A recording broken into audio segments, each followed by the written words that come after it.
Hi everybody and welcome to another episode of the United States of a Movie podcast, my favorite day of the week. We make Monday a fun day because we like to get together and try to answer the impossible question of can you define each state in the United States by just one movie? My name is Ollie Pettigrew. I've been a movie fan my entire life. Honestly, since I discovered movies, I used to host a movie show called EPAD on Max in Cinemax in Asia.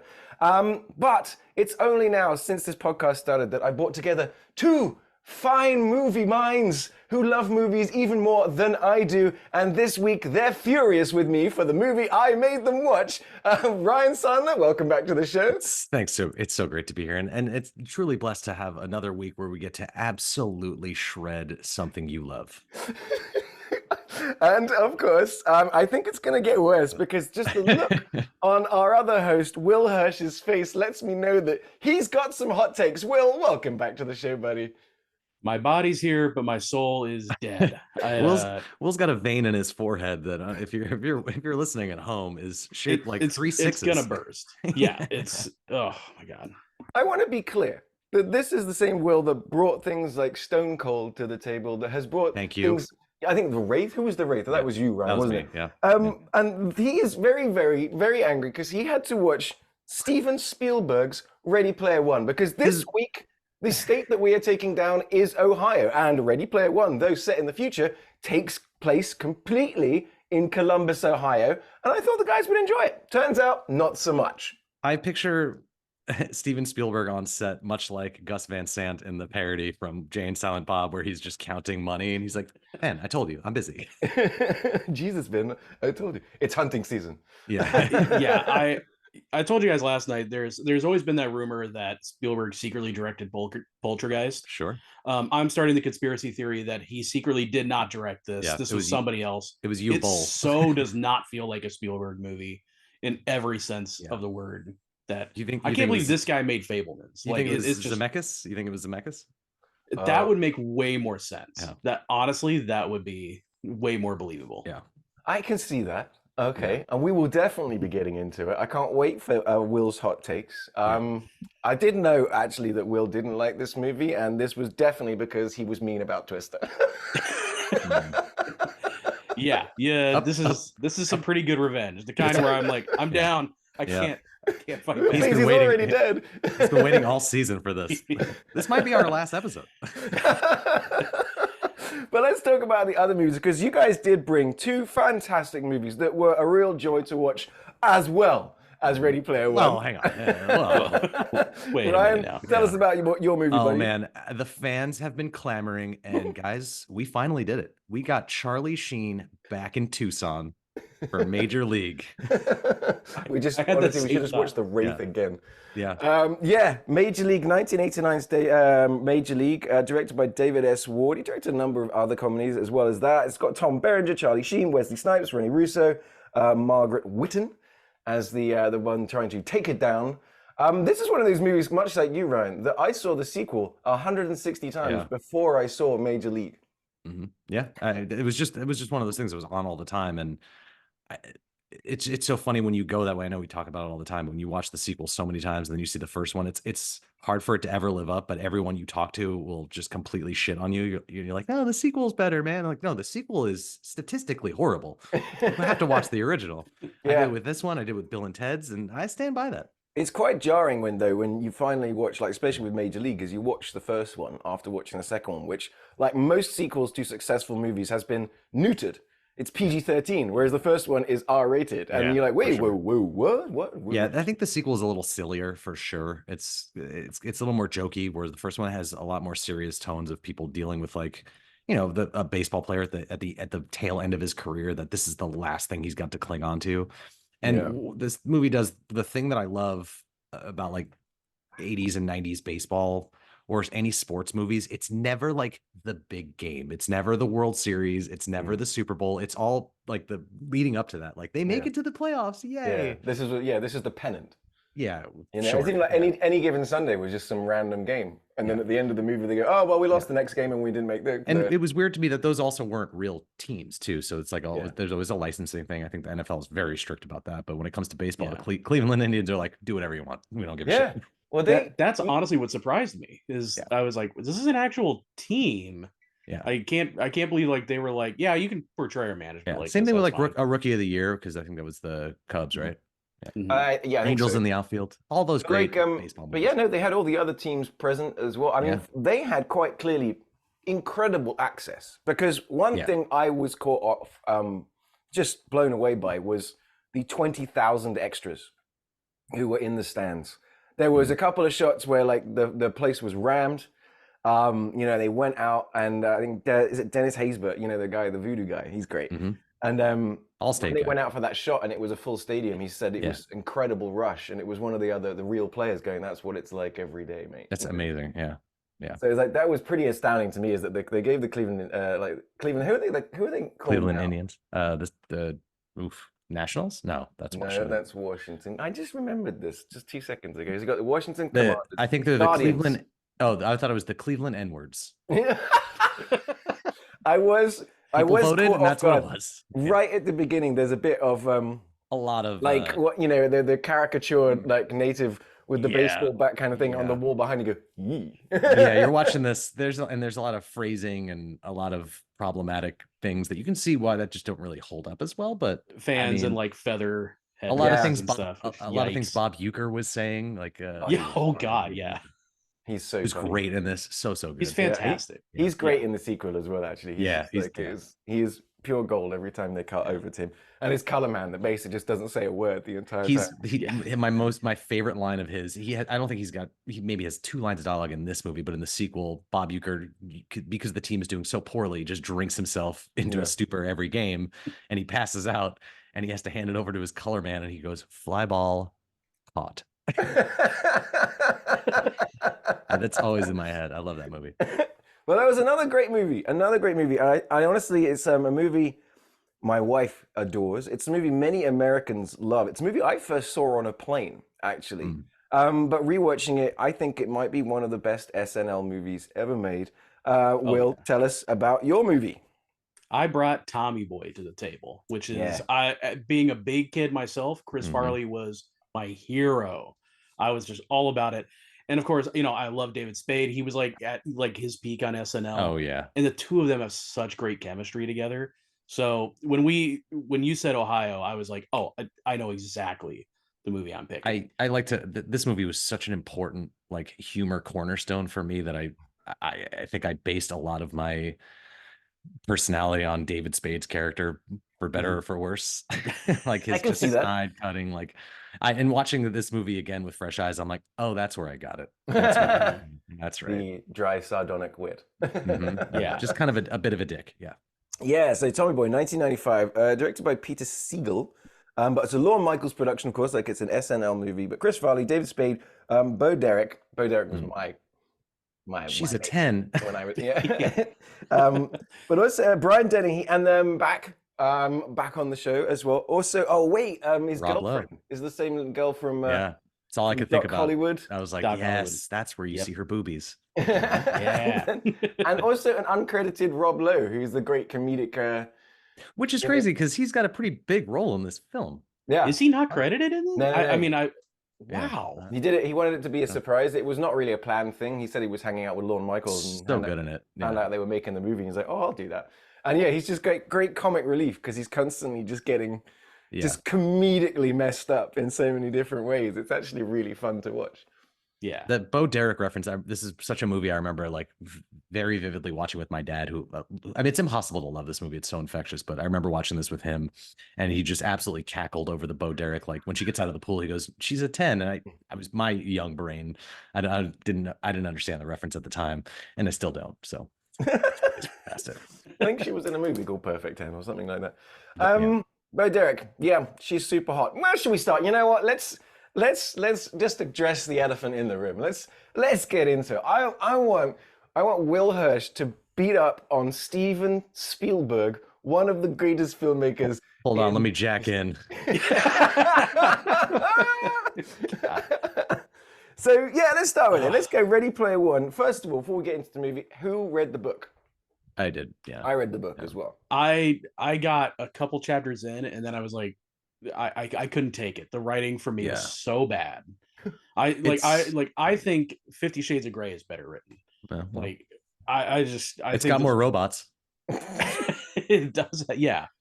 I don't know. I don't know. I don't even know where to go with it, because I hated the book with the part I read.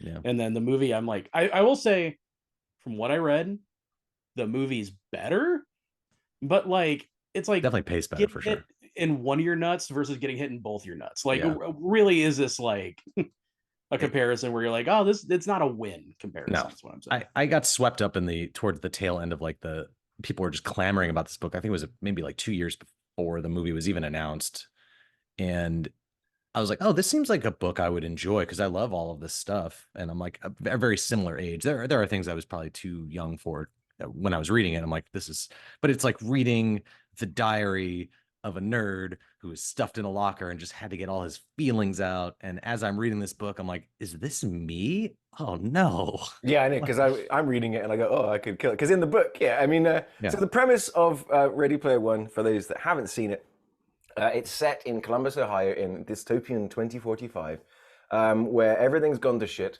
There's the bandwidth wars and the corn syrup riots, and so everybody. Basically, the plot of Interstellar. Yes, exactly. Everybody in the world basically exists in the Oasis, which is just this VR world where you can do anything, be anything, go anywhere. Now, part of it was there is an Easter egg hunt. Easter eggs being inside video games, you find Easter eggs and stuff like that. And the first person to find all three, look at Will's face.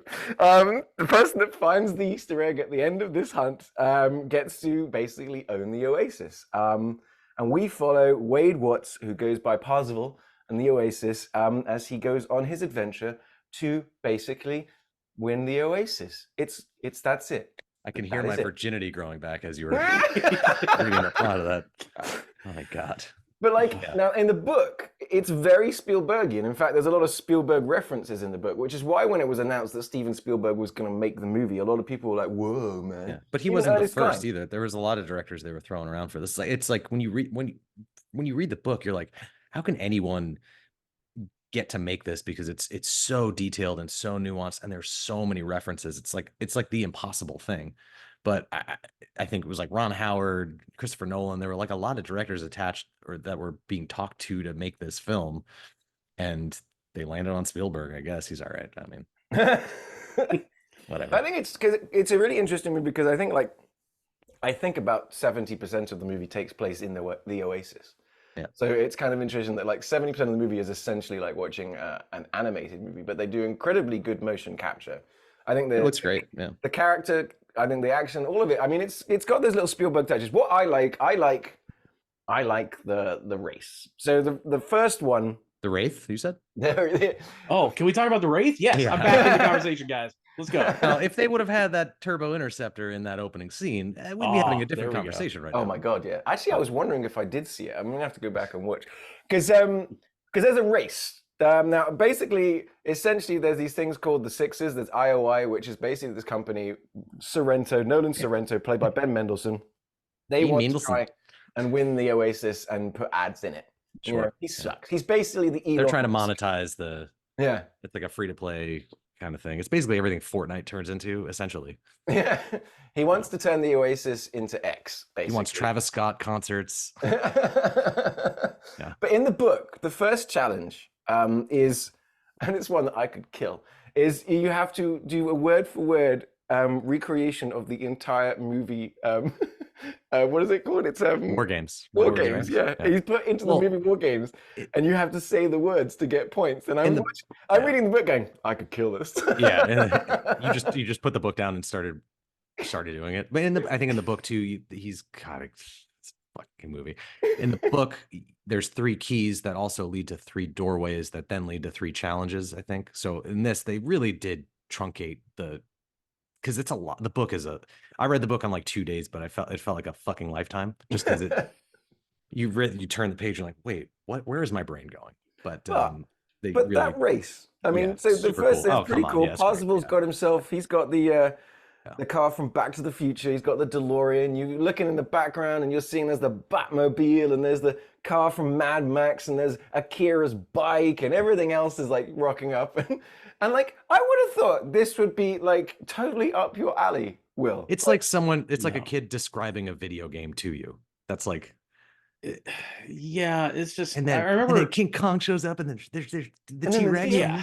and then oh, thing, and you're like, shut the fuck up. It's just for me, like, I don't know. I'm a nerdy guy. I have comics, I have No. action figures. I like listen, I am definitely a nerdy dude, but I don't identify with people who make that their entire personality. And this movie is somebody who has taken pop culture iconography and made it their entire personality. And I just do not relate Yeah. on any level. Like, I'm just like, no, those are things I like. That's not me. And so the fact that like this is a movie about people that are like, I'm driving the DeLorean. I'm like, Yeah. well, okay, if this is a world where you can imagine and create anything, why aren't you making your own car? And that's the only thought I had the entire time is why are people like, we've got Chucky, we've got the Iron Giant, we got Batman. I'm like, you can do anything, and your imagination is limited to IP. Shut up. Like, just well, it's hated explained that James Halliday, who is the creator of the Oasis, along with Simon Pegg, but Mark Rylance, of course, being I think seems to be Steven Spielberg's muse at the moment. He's he's basically everything, but it's because he's amazing. But he was obsessed with 80s culture. So the reason being is that as people try to figure out the clues and to figure out these challenges, they have to get steeped in 80s culture. So it's while it's set in the future, it's all about a bunch of 80s obsessed teenagers and stuff like that in 2040 something, which is kind of why it's the 18 van and why it's all of this stuff sort of popping up. And Will is just not picking this up. Yeah. It's just, I mean, if you take a teenager today and ask them to be like, oh, are you into like movies from like 2000? They're gonna be like, no, like those are like old movies to them. So the idea that like young people are like, oh, I love war games, I've memorized it. I'm like, shut up. It's just not in any way something that resembles reality. I don't know. It's just one of these things. The reason we didn't pick war games for this podcast was because Ollie was just going to quote it word for word and then talk about Ready Player One. Yeah. Oh my god, I really wanted to watch. But this movie is like the reference equivalent to walking into like a quote toy store at the mall, and it's just all Funko Pops. Like that's it. Right. Like, oh, I remember that. I remember that. I remember that. I am guilty. I mean, so I do like this movie, and I've watched it many times, and you know, every time you're watching it, you're spotting something else in the background that is almost. I mean, you guys are right. It is like, but to a point, it just takes you out of the. It's a fire hose of references that is just exploding onto screen constantly. That being said, the car chase is pretty cool. Like, just cinematically looks pretty cool. So anyway, the Cleveland Indians are a baseball team. Yes. Okay. And Willie Mays Hayes, my favorite character. But you're right. I mean, this movie is such like stimulus overload, and it's a movie I love the idea of it because it makes sense, but I think contextually in the film, and for him to do like a strictly very CGI heavy thing just again feels so weightless, and there's just not a lot of charm to it. I don't know. Well, so this movie is kind of indicative. Spielberg does this a lot when he does like a lot of CGI heavy movies these days. Like BFG suffers from this. Adventures of Tintin is also very much like this, where the camera is just floating through space. It's not tied down to anything, and it is constantly moving and zipping and going around. And to me, that takes me out of the movie. That's just like, well, okay, like it's better if it's like you treat the camera like it's real. One of the reasons I think the Avatar movies work so well is James Cameron treats the camera like it's there. Yep. Like, even if it's completely CG, he's really figuring out, like, I don't want to do anything a camera couldn't do. And that's like the opposite philosophy. It makes a huge difference. So while technically the chase is well choreographed, well paced, I'm just watching it like half asleep because I'm like, all right, we're just zipping around. It just looks like visual vomit. And I'm like, I don't care. I don't care about these characters. I don't care about this race. Christopher Nolan does that as well. It's if you're gonna do it, like if you watch Interstellar, you don't have these sort of sweeping shots of a spaceship going by. It's camera mounted on the spaceship. You know, it's and it's as if they've bolted this to an actual spaceship, and that's how we're seeing things go down, which does Very much. I'm 100% on board with that one, Will. Is it does just bring you into that sense of realism, and it's exactly why the Avatar movies look so good and so fun. Is you feel like there's a guy hanging out of a helicopter or something like that, or they've had to move the camera over to catch something, which is quite fun. Yeah, it adds so much more weight to those scenes for sure. But I will say, what's interesting, I really got into the special features on this movie, is that the level of technology that like Spielberg is able to do is that they are able to, he's doing so many of these shots and things are just, he's the camera operator. He's holding the camera, he's moving it around, he's doing everything. And it's amazing that they can be in a motion capture studio, kind of like Avatar technology, but he's able to see on the screen the actual set. And they can like just physically go, all right, let's move the Iron Giant over there. Let's do this. And you can just build it. And I thought it was such a fascinating way to make movies. Cool. I think what Spielberg did it for was because it was just, here's an opportunity for him to learn this new tech, you know, it's the absolute cutting edge. I mean, like, again, you know, I know, Will, like I said, the camera placement sometimes, but the mocap is pretty crazy. And like, it's like the sort of the character stuff. It's really, what really got interesting for me is the bits where they blend real and animated. Like when they go into The Shining, I always found that initial, like, that's cool. That first shot of when the doors open and you're like, are they in a real, like, how did they do that? That looked, you know, when there was times like that, like it looks incredible. Like there's no doubt the technology that they're using is amazing. And now, you know, being out here in LA, I have friends who are going to like demos and you're seeing the same type of stuff they were doing on this film done on a much smaller scale. Like I could literally go to, you know, a couple different like rental houses and a couple different VFX houses out here. And for much less money than they spent, I can achieve pretty much the same thing these days. Just what they're able to do with like Unreal Engine and stuff. So I do think there's a part of it where Spielberg wanted to, you know, not only just test this technology out, but also make it more commonplace to the point where now anybody can, you know, if you have enough resources, you could pull off something that looks very similar. So there is really impressive technology in it. But just at the end of the day, where the movie really fails for me is the story. The story is as basic as stories get. The characters are kind of just barely there. They're very, very one-dimensional. I was actually shocked that Zach Penn wrote this because he's written some like really, really good films and good blockbuster movies.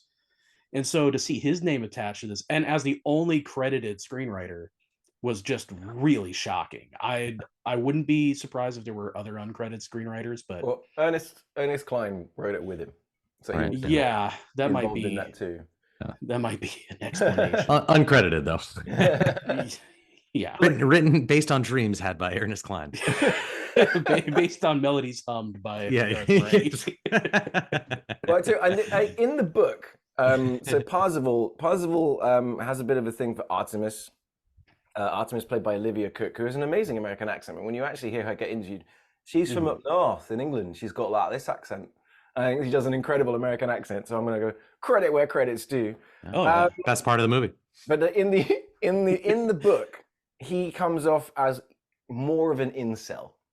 Yeah, like he falls in love with her. He's obsessed with her. Like it comes off in the movie a little bit, but like you're reading the book and you're like, Wade, you suck. Stop bothering this girl. It's just like, just wind it back a little bit there, buddy.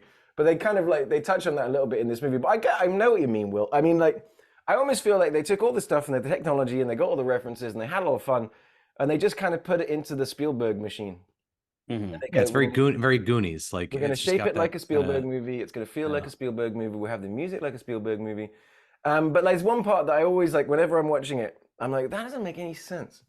I mean, there's a lot of that, but there's one bit about 3/4 of the way through, Ty Sheridan and Olivia Cooke are hanging out, and then suddenly the IOI goons come, they're trying to capture them. So basically what IOI does is they buy your debt, and they force you into indentured servitude in the Oasis for them, and they keep charging you, and they just basically just keep you in like a slave, essentially. It's like capitalism.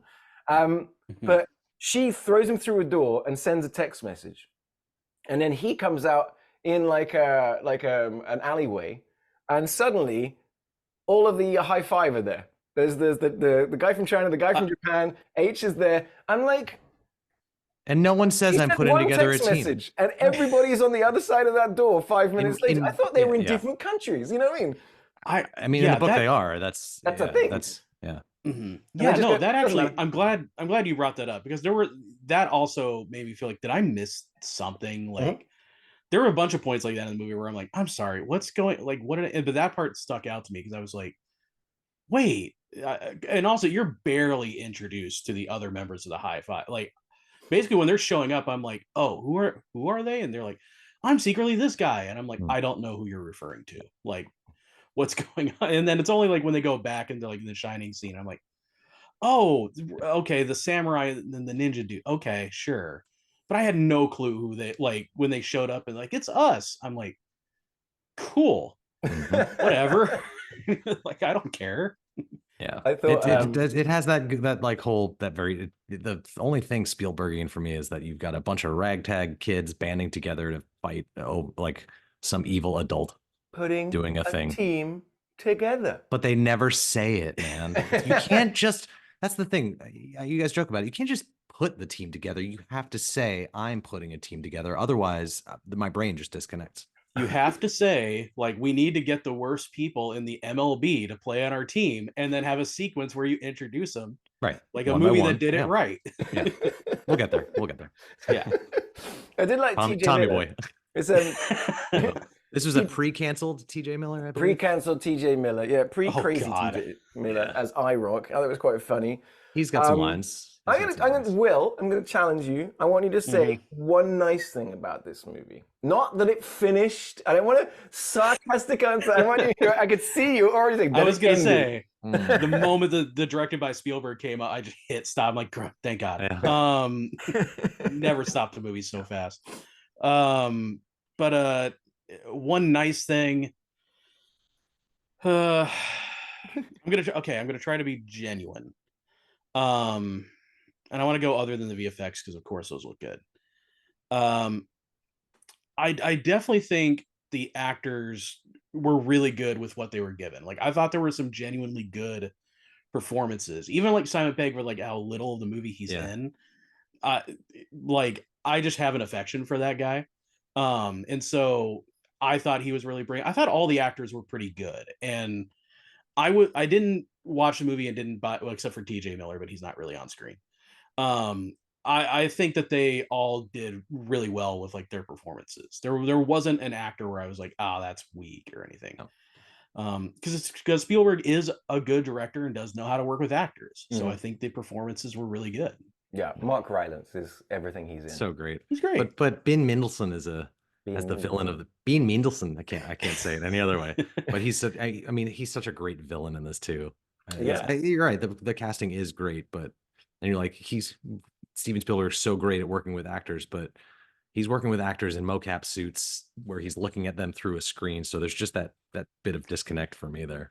A little bit. I do Ben Mendelsohn. I just I can't think of him without thinking of can we get some girls in here? That's a line he has in like Dark Knight Rises. Yeah. And every time I see him, that's the all line in my head. Can we get some girls in here? Makes me laugh every time. And then he immediately gets baned. Yeah. Does it feel like you're in charge? Let's talk about that movie. I like that movie. That's a hot take for people. What about well, also pretty impressive set designs. I'm gonna go as well. The stacks is pretty impressive. Also, they really capture that. Yeah. The Sixer room, which also has Sorrento's office, which has the big ball that he runs around in. I thought, like, again, there's some great work done by all the set pieces too are really, all the set pieces are fantastic. It's just the movie is just not the sum of its parts. I think, like, it's got all the pieces there, but they just kind of don't fit together as well as I'd like. Yeah, it builds up to a sort of like an Avengers Endgame level, sort of massive fight towards the end. That again, Will, it's Mechagodzilla and Gundam fighting. I'm like, at this point, I'm amazed you're not just licking the TV. Yeah, I said in the text thread, it's the movie equivalent to like a 6-year-old kid in the bathtub just mashing 2 different toys together. Sounds awesome. And if you're gonna pick a Gundam, why are you picking the original Gundam? There are so many other Gundams to pick. Ones that can destroy planets, and you pick 5. Like you pick the RX-78-2. Come on. Let's be real. Let's be real. It's the most guys. iconic looking one, though. I was like, I know that one. That's an evangelical Gurgon. There we go. That would have made more sense. And those robots are also the pilot's moms, so you could have had a whole family angle onto that. Wow. Yeah. You hot take there. Hot you take. are in it. I don't understand any of it. But. I get all the references, and I hated the movie. Yeah. Yeah. I like the bit where, so you've got this whole thing happening in the Oasis, but it's all happening during a car chase in the real world as well. So they're kind of like, I like the technology. The Inception kind of. They're hanging they're on the back of that van. And then you've got Finale played by Hannah John Keeman. She was also in the second Ant-Man movie. For a while she was just in everything, and then she's kind of like, I haven't seen her again. I think she's British as well. But yeah, like it's kind of fun that the two worlds are interacting quite. And I always like for me, I like the Mark Rylance Halliday's kind of, it's the thing not said is that he's probably on the spectrum. Yeah. You get that. I really like that bit at the end where it's him and younger him. And it's just like this kid that's just, he plays video games and because this is a world that makes sense to him. It's a way, and I think by building the Oasis was his way of communicating with the world. Because, for some people on the spectrum, it's like there are certain things that just don't make sense. But if you can communicate with them through this medium or through something or through a game and something like that, it sort of gives this connection. I think that's kind of what the undercurrent of Mark Rylance's character is just his way to connect with the world. And it's absolutely true. And that's such a great aspect of that character in this film. It really, I mean, he's such a well developed character, more so than maybe some of the other actors or the other characters rather. Another thing that makes no sense to me is the car chase ends, right? The car chase ends at the stacks, where Nolan Sorrento had a bunch of people murdered by blowing them up a few days, and he's surrounded by 300 angry people, and he pulls out a pistol, and 300 people go, whoa! Spielberg does not like guns. But that was like, guys, there's 300 of us, and there's one of him, and he's got 10 bullets. What's he gonna fucking do? But it was the gun from RoboCop, so. Oh, yeah. Yeah. Is there a RoboCop in this movie? I'm sure. Yes, there is a RoboCop. Yeah. He's walking out of the thing right at the beginning. But it's like funny. They have all these cool characters, but they're all like avatars for like little kids. So they just have, it's like RoboCop with like huge tits. Now I'm invested. Yeah. It's Ryu from Street Fighter with huge tits. That would have actually been an incredible joke. Yeah. Just like a whole bunch of like Sonic characters, Mario characters, but they all have amazing racks. Yeah. Like, oh my god, that would have been such funny. That's on the waifu planet. Yeah. God, again, better movie. I do like that. Yeah, that'll make the movie better. Tits in this Spielberg movie. But like, honestly, like, because I feel like there are like elements, like real elements of like internet culture and meme culture that just are not tapped on in this movie because Spielberg is an extremely old man.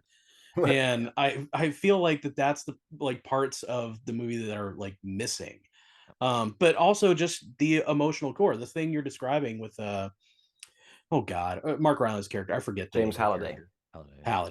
The thing about like that character that you're describing, I think could have been an incredibly emotional and like really well like thought out through line in the movie. And when it came up in the movie, it just felt too little too late. But I appreciate it because I like when things like that happen, I'm like, I could see the better movie here.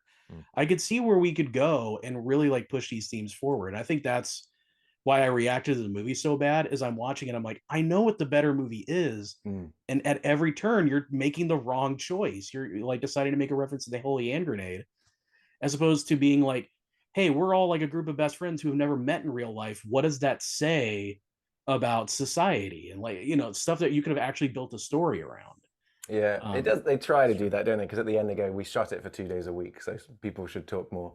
But again, it's just like, and the end. They just sit on their phones instead of in the Oasis. Right. Yeah, exactly. I think I was telling Mrs. I was like, all through the week, because you guys have been shitting all over this. You were sweating. And I was telling Mrs. They hate Ready Player One, and she's like, why do they hate America? Well, do we have time to get into it today, or? But like the thing about it is like I none of your points I consider them all valid. I honestly do, but I also enjoy this movie. This is a movie that we can just bang on and just watch. I mean, the last time Mrs. and I watched it, we were so sick. We caught like this norovirus. We have just basically spent the entire night throwing up. We are absolutely wasted. And then you watch this, and we lay on the sofa just breathing, and we put that on to kind of like make us distract us and make us feel better. I mean, you could have watched Master and Commander again, like, or Hunt for Red October, Submarines, or Master and Commander again, or I mean, I will say like your reaction, Ollie. Like I totally understand that because like I feel the same way about like Prometheus, which is a movie where like people will be like, oh, this was stupid and this is bad and this is awful, and I'm like, I absolutely hear you and you're not wrong. I'm also going to watch it right after we're done talking. I don't know why. I like Prometheus a lot. Me too. I was just talking Prometheus yesterday with Mrs. saying the exact thing that you just said. It's fantastic. I mean, some people don't like it, but I think it's great. And I tried to give that one another go. And to your point, you're right. It's just a fucking silly movie. It's like, because I know I've seen Alien Covenant. I remember nothing about it apart from there being two Fassbenders. And it's like, that's the thing with Ridley Scott. He either absolutely knocks it out the park, or it's just like, meh. Or it's crap. Yeah. I mean, like, do you guys see The Last Duel? That movie rocks. That is. I haven't. I have seen it. I need to watch it. That is really good. And I'm definitely fascinated. I'm intrigued by Napoleon, and I've heard that Gladiator 2's coming as well now. Yeah, we've got which. I hope the plot is somebody jacks into the Oasis, and now they are in Gladiator. Don't you put that out in the world? Yeah. You did that to yourself there, Will. That would be just insane enough to get me on board. I think it's his son, right? And that I remember hearing it. Like I think it's the kid. You know, not his son, right? The kid. Yeah, the kid that became emperor. Like that kid. I don't know. Yeah. Who knows? We'll see. It's better than like the original. Did you ever hear the original pitch for Gladiator 2? Yes, and I'm sad that they're not making that. Yeah. That is a bucket of insanity I wish they had made. Yeah, that is a pile of peyote guts, man. Joaquin Phoenix is the Joker. Yeah. I think it was something like basically the gods send him back. Hell yeah. It was this whole, it got wild. It was like literally the plot of God of War, I think, is literally like what it was, which I'm like, that's awesome. Yeah, like, no, I'm totally on board. Rad. Yeah. Hell yeah. Get Russell Crowe back as Zeus. Oh my God. With his amazing accent. The best part of Thor Ragnarok. I've been gagging to see the Pope's Exorcist. Oh man, that is some supremely insane accent work. That's I'm a Pope. Yeah, I think I was listening. The spooky ghost. I like to listen to this other movie podcast. It's called How Did This Get Made? Classic podcast. And I think they were talking about it, and I was like, by the end, I'm like, I have to watch this movie. Yeah. It's one of those instances where that podcast is so great where you're like, this movie sounds so fucking nuts. I have to watch the movie. Yeah. And you turn the podcast off, watch the movie, and then go back to them doing their commentary. It's great. I think that's what made me watch Geostorm. Classic. Yeah. All right. So for some people, they sort of consider this movie a home run. Others, like Will, consider it a bunt. Do you think like other Spielberg movies, like down the line? I was always watching that through this lens because every Spielberg movie at some point becomes like a classic, right? And I can't really grasp it around this one in like 20 years. Because the references will be dated. I think it just doesn't really. Well, the references are already 80s references, so they're already dated. For the most part, but I think the context of it, I don't know. I mean, maybe it will be like, maybe by the time Ready Player 2 comes out. God. I don't know. Like watching this now, and it's funny because I watched Duel for the first time not too long ago. Like his first what a movie! Did you see the extended version? Did you see the extended version or the TV version?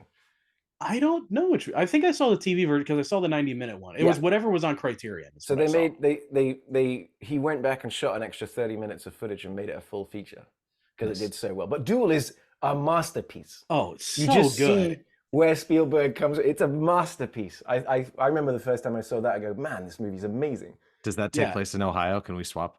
It takes place in California, I think. Yeah, California. Obviously, a lot of it shot in Arizona too. Like there was just a lot of it where I'm like, yeah, I've been on that freeway. But it's one of those, just the whiplash I got from like watching that and then going to this. It's just like, oh my God. Well, he used all the tech from this in The Fabelmans, right? Yeah, it was all CG. Seth Rogen was never on set. That was his blank check after this. Fabelmans is great. But rewatching it, this is for me undoubtedly his worst movie. Like worse than miles. Crystal Skull? Yeah, I'm on record. I don't think there's a bad Indiana Jones movie. I like them all. Really? I don't like them all as much as each other, Right. but I can watch any of them. If you're like, hey, let's watch this one, I'm like, yep. It's worse than Crystal Skull, but not better than that first episode of Columbo. Yeah. I got a missus to watch Indiana Jones Dial of Destiny the other day, and I was like, I think you're gonna really like it, and she did. She thought it was awesome. I liked it. Fun, such a fun movie. Yeah, I love the opening, but the whole time portal thing kind of sucked me out of it. Disagree. I enjoyed the shit out of it. It sucked me off of it in the end. Ollie and I were talking about it. I was saying like that part in particular felt like old school Lucasfilm to me, like 80s Lucasfilm. That I was just true. Like, oh, I need maybe to like watch it felt like it would have been on the Indiana Jones TV show.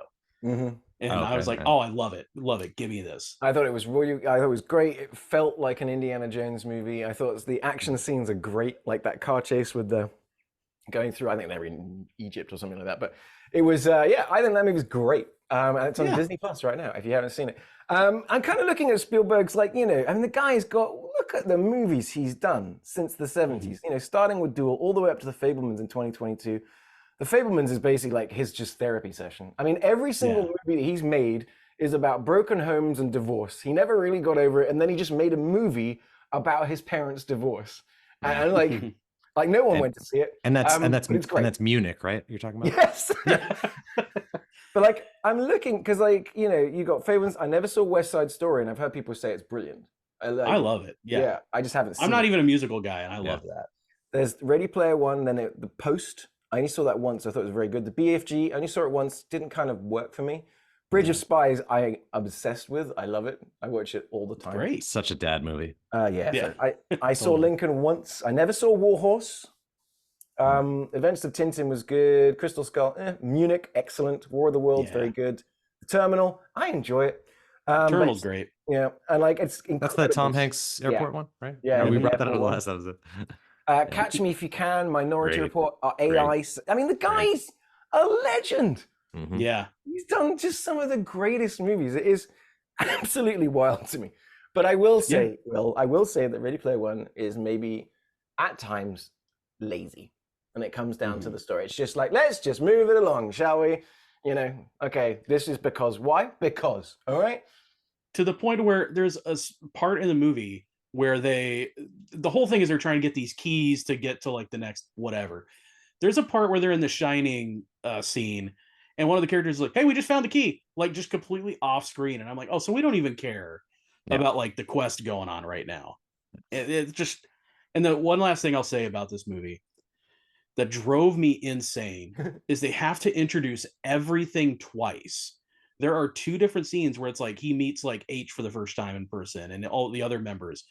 And then when the girl, Birthmark Face, I forget her name, when she shows up, Birthmark Face, when she shows up, they introduce all the characters the same way again. Like, oh yeah, I'm H, I'm actually a girl. Oh wait, I'm actually this. I'm like, we just did this 10 minutes ago. I didn't forget who they were. And the movie is chock full of scenes like that, where it's like, you have to do this to get the thing. And then they go somewhere like, wait, we have to do this to get the thing. And I'm like, I know. That's what you just said. So the movie does that all over the place. And I just, that's what I mean by like, you know, 20 minutes in, I want to put my head through a wall where I'm like, I stop repeating things. I know we have to go get these keys. Stop saying you have to go get the keys. Just chock full of MacGuffins that don't go anywhere. I'm going to have to get you a Ready Player One t-shirt or something. I watched Ready Player One and all I got was this lousy t-shirt. Well, let's leave the pure Ohio. Take the goggles off. Step back into reality. Let's come back to the real world. Ohio air. Let's talk Major League. Let's have some fun talking Major League. Starts off with a Randy Newman song. As most baseball movies should. Which most movies should. Funny enough, it's the name of the song is called Burn On, and it's an ode to the infamous day in Cleveland when the heavily polluted river caught fire in 1969. Rad. That's awesome. That's our introduction, is a song talking about when Cleveland was so dirty it caught fire. I was watching this movie with subtitles on because I'm old now. And you can read the lyrics. I'm like, oh no. This is not at all how I remember it. Which is like a perfect Randy Newman song. Like if anybody listens to his music, like outside of like the Toy Story ones, like that's right in his cue zone. Yes. Can I take something horrible and make a jolly make it charming? Yeah. Well, charming is definitely, I think, this movie. I think it's ridiculous, as it is fun, as it is outrage. It never goes too far. You know what I mean? It's kind of like just like, had anyone not seen this before? Anyone? I had not seen this. You had not seen this? Oh, wow. No. This was my first one. I thought I had seen this, and then like 20-30 minutes in, I was like, wait a minute. This isn't Bull Durham? Yeah. I was like, I don't know what movie I was thinking. I think I was also expecting it to be more like a National Lampoon's type movie, like really over the top and silly. That's the sequel. But right. So I had never seen this film before. So I think, and I went in with like different expectations, but I ended up really, really enjoying it. Okay. Yeah. No. So let's stick with that then. It's like, awesome. your initial reaction. So you basically went in not really knowing anything. Were you surprised at some of the actors that were turning up? I was blown away. I did not know Tom Berenger was in this, and so when he showed up, I'm like, wait. And he's like the main actor. Yeah. Yeah. I'm like, so this is like a comedy. Like he's a romantic lead, and it's Tom Berenger. Those do not go together. And he's got bad knees. Man, this movie was so relatable to me now. Like, when I first watched it when I was younger, I was like, oh yeah, Ricky Vaughn all the way. But now I'm like, my knees hurt. I get that. I think it's interesting that we've got Tom Berenger and Charlie Sheen together. You know, when you think was their Vietnam movie, the Platoon. Yeah. You know? Oh, that's right. Yeah. Oh, I didn't even put that together till just. And they have that wow. scene where they pass each other on the bases, like, "I loved you in Wall Street." Classic. Didn't get that as a kid. Yeah, rewatching this again, like I for sure thought Charlie Sheen had a much, much bigger role in this movie, but that's definitely the sequel. But this is very much just like Tom Berenger do baseball. Yeah, and Rene Russo. Yeah. Yeah, I see. Yeah. I forgot she was in this movie as well. I mean, she's an absolute. She's gorgeous. She's just she's so fun. I love everything Rene Russo's in. But like, when she turned up, I was like, oh yeah, right. Yeah. You're thinking of the Thomas Crown Affair. Yeah, I'm always thinking Thomas Crown Affair. And then Dennis Haysbert as what is his character's name? Serrano. It took me a moment to recognize, because I know him from 24. Like I'm a massive 24 fan, and so I just all of a sudden I'm like, is that the president? And it, like, what accent is he doing? And I just immediately I was like, oh my god, he's here. I believe he's a Cuban refugee in this movie. Yeah, so who practices voodoo. Freedom of religion, so he could practice voodoo. He's trying to get that skeleton key, man. He's gonna swap bodies with Willie Mays Hayes. Oh shit! Well, So the premise of this movie, for those that haven't seen it, is essentially the setup for the very beginning of Ted Lasso. I said that to you. Yeah, I'll get into that. That's very important to me.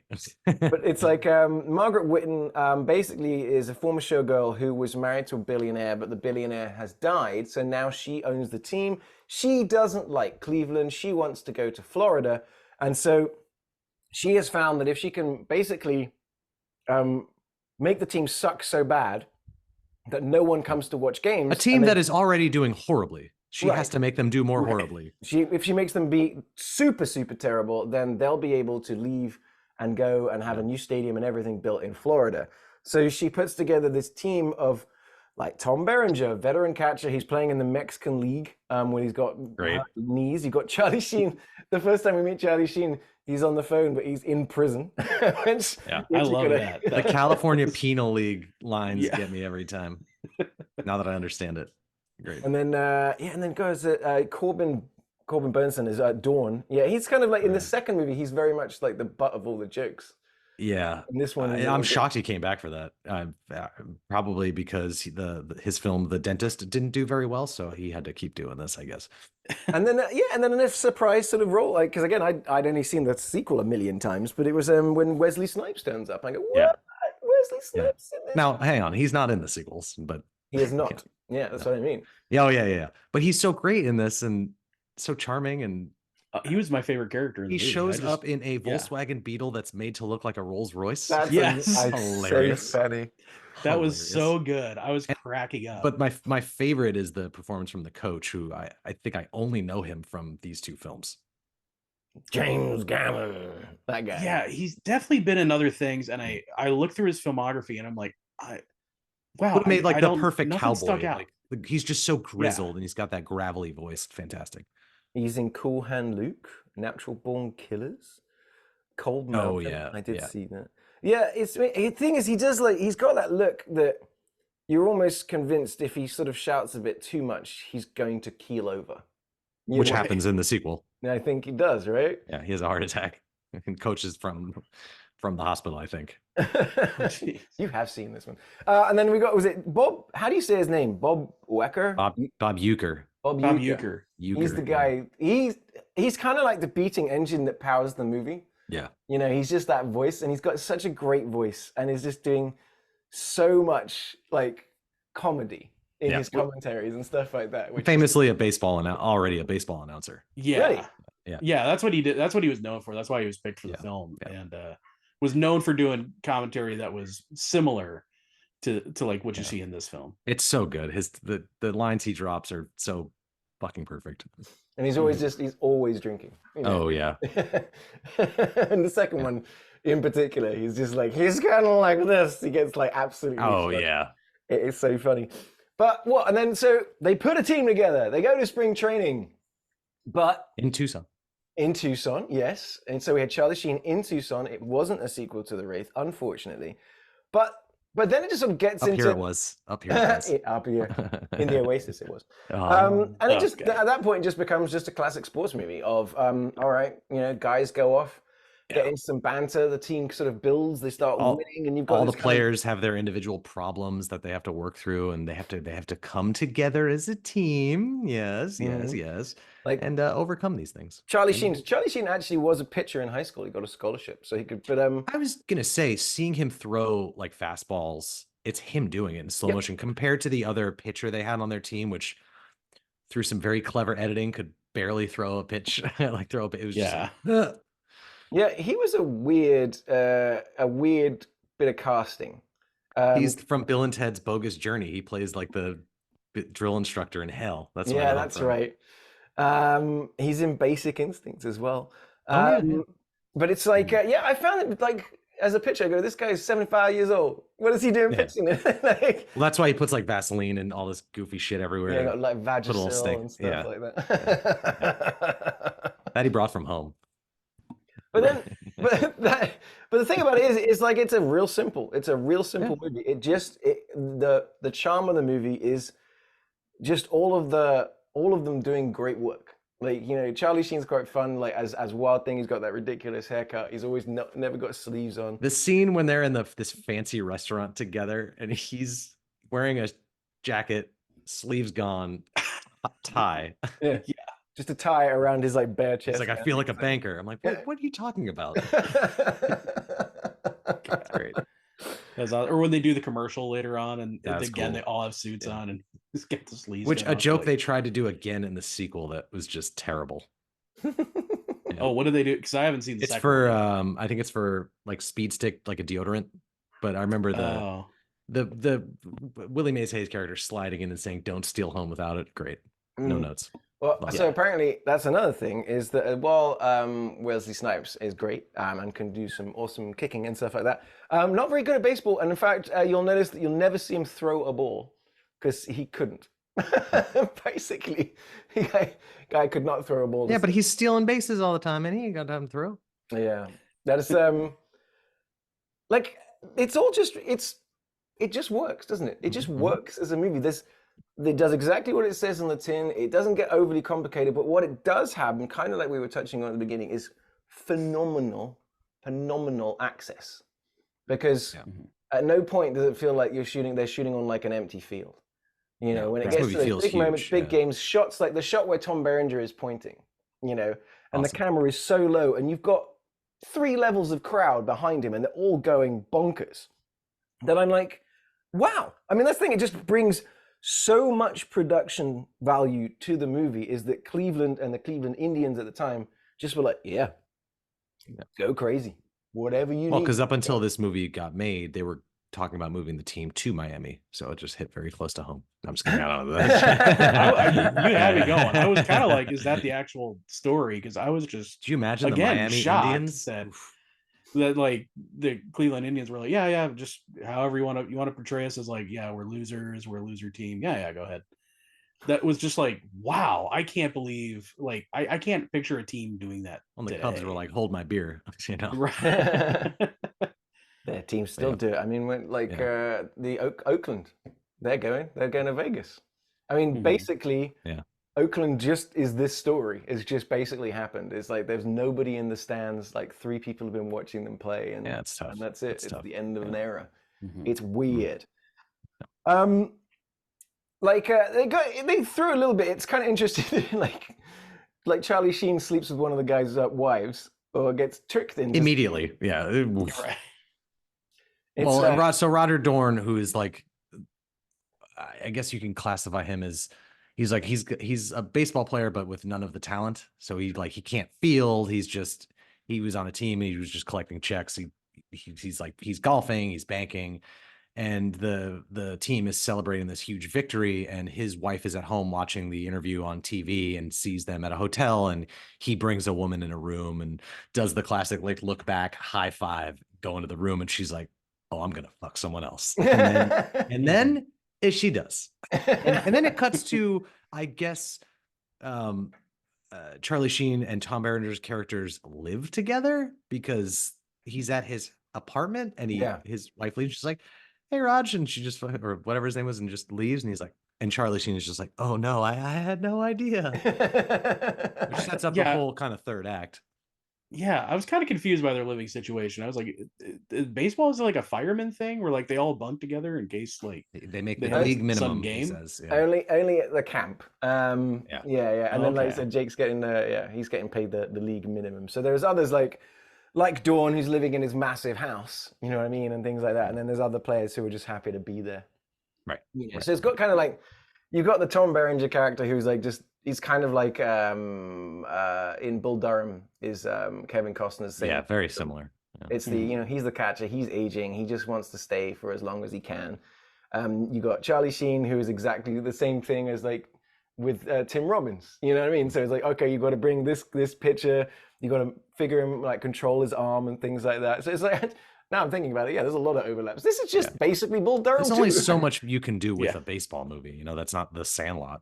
Well, you could get a small kid to have surgery on his arm and give him an incredible pitch, right? There's always that. Really. Field of Dreams. Write that idea down. Yeah. Field of Dreams. And he also sees angels, right? Angels in the outfield. You're talking about a kid in King Arthur's court, right? That's the movie, guys. The kid from American Pie who... Yeah. Which one? All of them. But but all that being said, is like, it's like we've just said, it's pretty cookie cutter. It's pretty cookie cutter. It gives you what you want, but it made $70 million, $75 off a $10 million budget. I like the montage scenes you get. I think you get it in the opening where, you get that scroll of just how horrible this team is. And then it cuts to different vignettes of people throughout the city that are like, they fucking suck this year. Then you have the Japanese, the groundskeepers, which pop up in the sequel. And I think you have the one guy on the construction site who's also like the janitor from Scrubs. Yes, right? I noticed that. I know that guy. Yeah. I do like how, that's kind of, so throughout the movie, they cut to different sort of people around Cleveland to it's like people describing Spider-Man, like in Spider-Man. They're like, he's a menace, or like, no, he's doing good for his city. He stinks and I don't like him. But it's like, I do like that, but it's also quite funny that later on when they're in the bar watching like the pennant game and stuff, and that guy who'll be seen as a construction worker throughout the movie is no longer in a construction site, but he's in the bar, but he's still wearing his construction helmet. So we can identify him as like, it's that guy. In case you forgot what he did. Right. Yeah. Well, it would take you out of the immersion if he wasn't. But I love it. I love it so much, and I love the sequel too, and I have no shame in that. I'm going to check out the sequel for sure now after seeing this, because I really enjoyed my watch. It's not. it's still fun. I know exactly what Ryan's going to say. Is it's not the first. And one. during this just to go back, during the pandemic, you were very, very much into Ted Lasso, and I didn't have Apple TV, but you were like, this show really helped me through some difficult times. And I remember watching, I think I was on a flight back somewhere, and I watched the first 2 or 3 episodes just because I had it on the TV in front of me. I was like, oh, I can finally watch this the way it was intended on an airplane, on a hungover on a plane flight back to Phoenix. And I watched the first thing. I'm like, the first episode in my mind, I'm like, oh, this is just the plot to Major League. Like, it's the scorned woman who owns this team now, who wants them to do horribly. And boy, was I like pleasantly surprised that that was not where the show went. And by episode 2, I'm crying on an airplane now, like an emotional fucking wreck watching Ted Lasso. Yeah, so I love the overlap, but I love that they go very different ways. It does. It very, by the end of the first episode, you're convinced, oh, we're just going to watch Major League. I'm like, okay. Which I would have been fine with. Yeah, I was on board. I just didn't realize it was also then going to, tear out my soul every episode. Oh, no, my mental health. It's funny because I had this, because obviously I've seen Ted Lasso. So watching this movie, the first 5 or 10 minutes, I was like, wait a minute.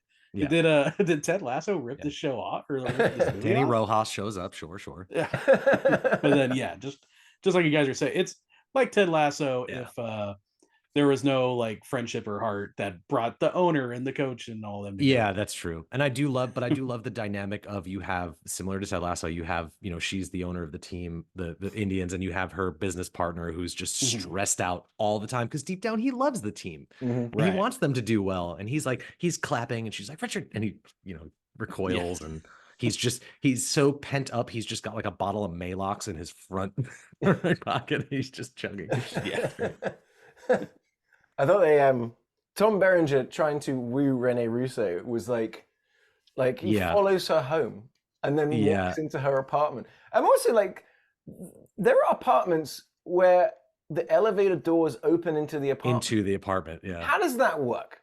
I would never feel safe in my apartment. Anyone can just that's walk so in. scary. Yeah, that is. I don't understand. That makes no sense. In those instances, you need a key to but I don't know how he got in. But they're the history of their relationship, which is kind of barely explored, is like they had this history. She was also an athlete. She was a swimmer. And they had this on again, off again, because he was a young hot ball player and he was just stooping everybody, right? Yeah, he's like, what? And he's so casual about it. He's like, what am I going to do? Not and he's like, I had to prove you had a better body. And she's like, of course I had a better body. And the whole library turns around. Great. But it's like, oh, so he was kind of a sleazebag, but now he's like, hey, I'm no longer a sleazebag. Yeah, I'm putting together a team. My knees hurt. I can't get the quality ass I used to. I'll settle for Rene Russo. And she's like, oh. She's like, fine, I'll call off the engagement. Yeah. It's just. I do love when I do love when he shows up to that dinner party in almost a Crocodile Dundee type scenario where every hoity-toity person is just like super into him, and they're like, "Oh, the one woman is like very horny for Tom Berenger, and he just has these like, for a baseball player." Yeah. Oh, you play baseball? Oh, okay. And even her husband's like, "Yeah, I'll watch." Yeah. I'm really into this. But I did like that scene as well because he was being because it was just basically just a dick measuring contest between her fiance and him, but it was really fun. I was actually enjoyed watching it. He was being a good dick about it. When he leaves, he's like, he shakes it. He's like, go fuck yourself. And it's just a test. And Tom Berenger is so good as this type of like Kevin Costner adjacent baseball player, fits very well in this. I think this movie is so well cast and everyone just kind of works. They really did double down on some of these characters in the sequel maybe to a fault. I don't know. Yeah, the voodoo one. Everyone's doing it. The Japanese guy was. Oh yes. And then because you have the catcher who can't catch or can't throw, and then they hire on like this all-star baseball player who's kind of a dick, and then gets traded to the Yankees, and they have this. It's just fucking great. I got to watch the sequel now. It's great. It makes the women here in Cleveland puke. Yeah. Jack Parkman doing his little shimmy. But again, Tom Berenger. Oh, sorry. He is in the sequel. Yes. Okay. I think the only one that didn't really return was Wesley Snipes. Yeah, I'm pretty sure it's just Wesley. Yeah.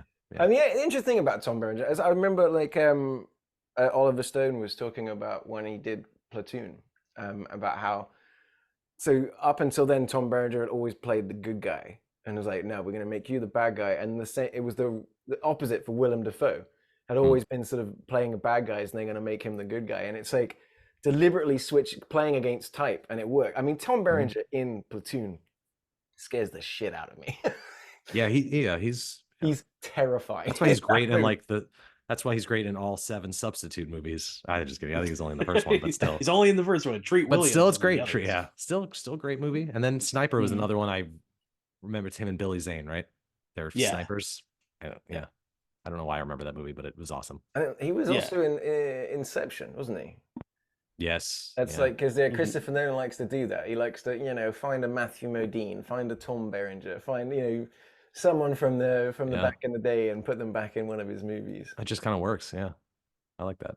Berenger was good. Yeah, that was a fun movie. I mean, like, Will, so, I mean, like, you shout all over Ready Player One, but what would your review of Major League, that is on your list, would you buy it? Is it going to go in your library? I don't know. I don't know if I'd buy it. I don't know if I'd go that far, but I did really enjoy it, and I had a great time watching it. I think just because there are so many other baseball movies I can think of off the top of my head that I would buy first before I'd buy this one. But I'm definitely intrigued enough now to check out the second one. And I had a great time watching this. It's a fun watch for sure. It's not going to make you angry. There's a reason. It's such a. As with most baseball movies they are timeless classics, and I think this is another one that's just a very culty kind of fun watch. And I love this movie. Baseball movies are a lot more fun to watch than baseball, I find. Yeah. Just cuts right to. I love to. Mrs. and I, we like to watch baseball live. We like to go to a stadium and watch it, and have a beer and a hot dog. That is a classic way to do it. But put baseball on TV and totally agree. It's the golf of sports. Sorry, golf. Sorry, baseball. I saw a shirt the other day. I actually did a video. I haven't posted it yet, but I was in Cracker Barrel, and it's the most American. Willingly? I was going for breakfast. It was the most American thing I've ever seen in the store. It was just a T-shirt that just said football. Didn't say I love football or football dad or I play. It just the word football. And it was spelled FUTBOL, correct? yeah. It's the European way. Okay. That's actually, it's like seeing a shirt that just says sports. That's exactly what I say in my video. That's exactly. I should have just said sports exclamation mark. I gotta watch your videos, man. Come on, I got a podcast to do. That's why back before the Washington Commanders, before they picked an official name for their team, I don't know what they were called before that, but in that weird middle period, they were just like the Washington football team. I wanted to buy all that merch because I'm like, I can't. That's like in a movie where you can't get the license to something. Yes. And it's just go with the football team. I loved it. They didn't go with Sporty McSport face. Yeah.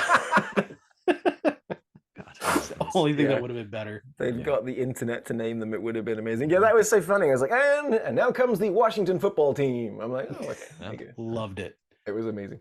But speaking of loved it, there was one more movie that we attacked this week. And it's a classic. And I was like, again, I told you the first time I saw it was on a plane. And then a train, then an automobile. Yeah. Well, and this was one of those cases that's very often happened, is like I've said to you guys before, is that, back in the day before international TV and stuff like that, we didn't know what Saturday Night Live was. So all of these guys and people that would turn up, guys and girls with these movies, are just comedy movies for us. Like for you guys, it's the guys from SNL. We know these guys, whereas we're like, we have no idea who these people are. So like when I first saw it, I think that was my introduction to Chris Farley, was Tommy Boy. And he's so good in this movie. He's so good. But yeah, let's get into Tommy. So you thought Wayne's World was based on a book, is what you're saying? Wayne's World was just a movie that came out. Yeah. So it was just like, and it was a big movie. We loved it. Wayne's World, it killed it. Yeah. In the UK. But it's like, we heard these sort of rumors, because then it started turning up on TV. They started doing actual Wayne's World episodes, like short 10-minute episodes and stuff would come on late at night. You're like, oh, okay. Right, but right. So for this case, Tommy Boy, I saw on a plane randomly, and I remember I saw it one more time. So I don't really know it as well as, say, like you guys do, or my missus. She knows it, like she quotes it all the time. Brother's got a hug. But in this very watch, quotable movie for sure. It's very quotable. But this watch, is where I was like, I thought, and I said it at the beginning, that I think, is this the best SNL movie? Discuss. What do you think, Will? That's tough for me to say because I often make the case that the only reason I exist is because of Blues Brothers, which is another SNL movie. That was my Oh parents' yeah. first date. So you were conceived during Blues Brothers. Yeah, you keep saying that. I don't know if that's the case, but it was but obviously had that been a terrible movie and the night went bad, who knows It could have what been would have Blues happened. Brothers 2000. I mean, Oh God. yeah, you'd be a Yeah. completely different person. It's 106 I'd be miles to somebody who liked Chicago. Ready Player One. Got a full tank of gas, half a pack of cigarettes, and no condom. That's where Will came from. Yeah, exactly. But man, in terms of like SNL movies, this is definitely like up there. Like this is, and like I said, at the time I was a kid, I was big into like SNL at that time in particular. Was very formative to how I view comedy. And yeah, this movie came along at the perfect time. Like I said, Chris Farley was like a hero, and man, like I've seen this movie so many times. So I think it's definitely after this. I don't think SNL movies were anywhere near as good. There were some okay ones, but mostly like Well, I think this is where it peaked. you have that divide too, where it's like an SNL movie that's based on a character someone did on SNL, like a Wayne's World or a Night at the Roxbury, or like a Superstar, for lack of a better. Whereas this one is just a very original. It's got cast members Yeah. from SNL, but it's a very original kind of story. Yeah, I mean, they were still on SNL making it. They were having to fly back and rehearse, so Yeah. they're making a movie, and then you'd have to every 4 days fly back to New York, do rehearsals, do the show, get back on a plane, Yeah. go back, continue making the movie, which I can only imagine would have been so stressful. It just sounds grueling. Like Yeah. it doesn't sound fun at that And then point. you add in like all the drinking and the cocaine, and it's just knowing everything that was going on behind the scenes. That to me was, because I had just seen, I think Vice did a series called The Dark Side of Comedy, where they would have actual cast members talking about, like Chris Farley, for example, and everything he was going through, and just how his childhood, and his father was a big man, and he dealt with being big himself, and it was just kind of a heartbreaking thing that he just kind of immersed himself in this comedy. It was just a giant lovable teddy bear, and I'm watching Tommy Boy with that fresh in my mind, so it was kind of like a hard thing to watch, like watching him be this absolute physical presence, doing these cartwheels, and just being at the top of his game, and this movie being an absolute gargantuan hit. I know we talked about this, like you said, he was in the front running to voice Shrek, and you listen to that and just adds that level of like that vulnerability, and I think he's got that in this, and it's Have you ever watched it with the animatics with Chris Farley's voice? Yeah, and it does. It's a very different Shrek. It's almost too perfect. Nothing against Mike Myers, but it's such a different tone. It's him as that character. I mean, I think again, same thing. No disrespect to Mike Myers. I think it would have been a better movie, like for sure. Because I definitely Shrek. I could not stand his accent in that movie. Maybe I still don't like. I know, hot take for a millennial, but I don't like the Shrek movies. I don't think they work. I think they're just. You're a Puss in Boots man, though. You've gone on record saying. Oh, huge puss man. I always say. You've got a gaping hole, and you can only fill it with puss. Huge puss man. Wait a minute! I said it out loud for the first time, and now it sounds weird. All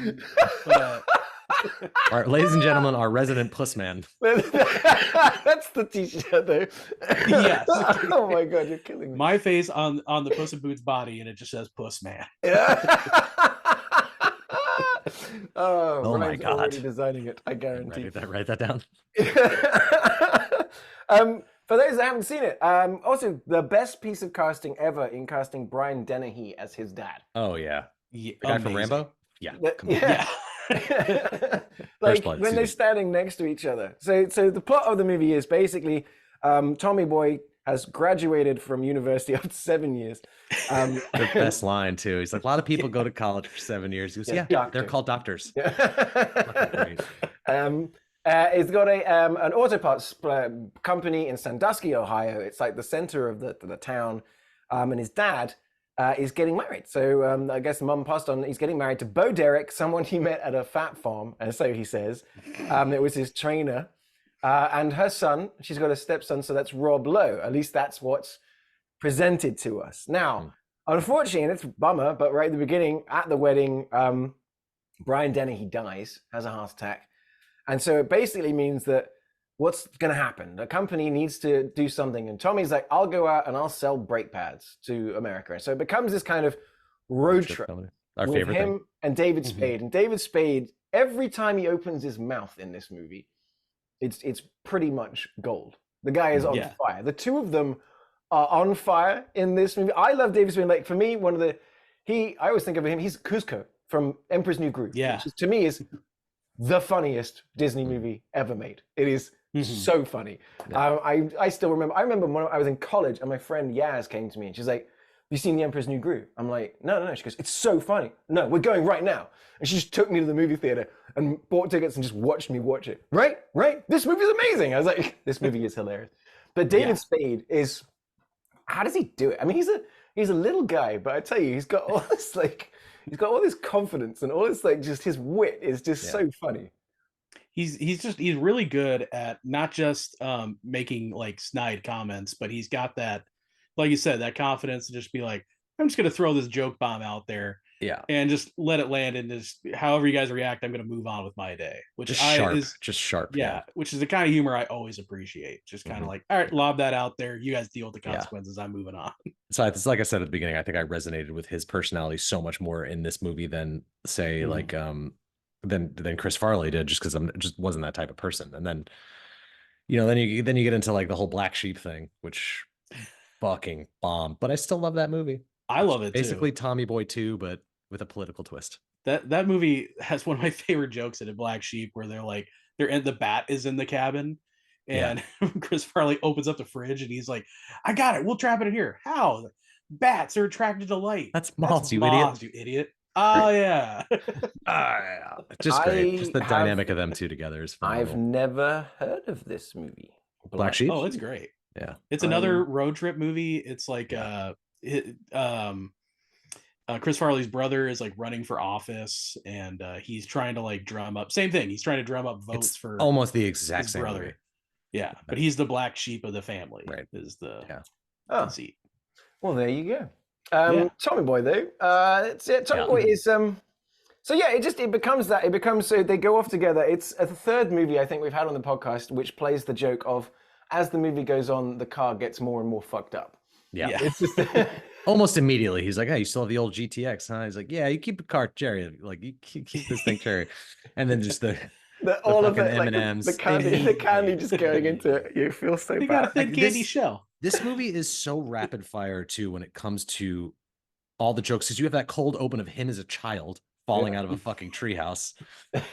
Fantastic. Running into the plate, and then the bus comes and it's that scene transition of him in college, and he's rushing to get to class, and he walks past the two pretty college girls and goes, "Hey, how you doing? Is the gym around here?" Yeah. It's so good. Can't get through the door, and then that girl just comes by and opens it. Oh yeah. Then you have the Herbie Hancock line, which pops up later. This movie is just rapid fucking fire.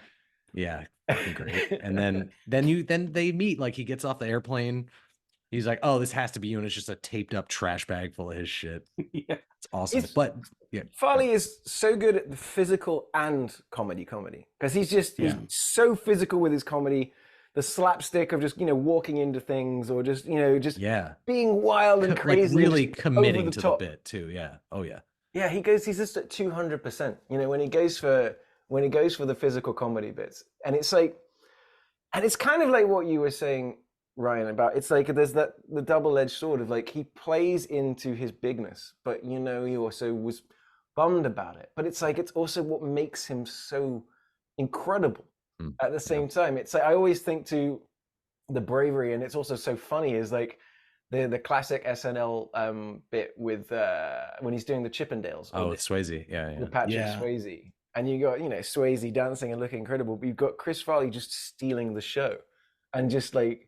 He's so good, so funny. It's just, I love watching this movie. I loved it, but it did make me just like, oh man, like you miss Chris Farley. Because you just go, what a talent this guy was. Yeah. That's the thing watching it is, because after he did this, he did like Beverly Hills Ninja and stuff. Like he was right up there. Love that movie. Him and Chris Rock. Great movie.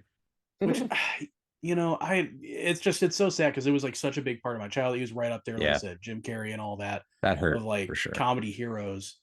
And for me, it was even like Phil Hartman was also up there. So like when they had both passed away, it was just devastating because it was like so much of my comedy identity had been like influenced by them.